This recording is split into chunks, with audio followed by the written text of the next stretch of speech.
পদ্মা সেতু হয়ে ঢাকা খুলনা রুটে যাত্রীবাহী ট্রেন চলাচল শুরু হয়েছে।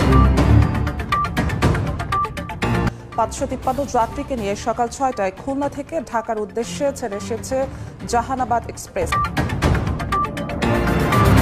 ট্রেনে ওঠার সময় যাত্রীদের ফুল দিয়ে শুভেচ্ছা জানান রেলওয়ের মহাপরিচালক। ক্রসিংয়ে বেশি সময় লাগায় প্রথম দিনে পৌনে ৪ ঘন্টায় গন্তব্যে পৌঁছাতে পারছে না ট্রেনটি। তবে দূরত্ব, যাতায়াতের সময় ও ভাড়া কম হওয়ায় রেলওয়ের এই উদ্যোগে খুশি যাত্রীরা। খুলনা থেকে অন্য রুটের ট্রেনে ঢাকা যেতে সময় লাগে 7 থেকে 10 ঘন্টা। সোমবার ছাড়া সপ্তাহের বাকি 6 দিন ঢাকা খুলনা রুটের ট্রেন চলাচল করবে।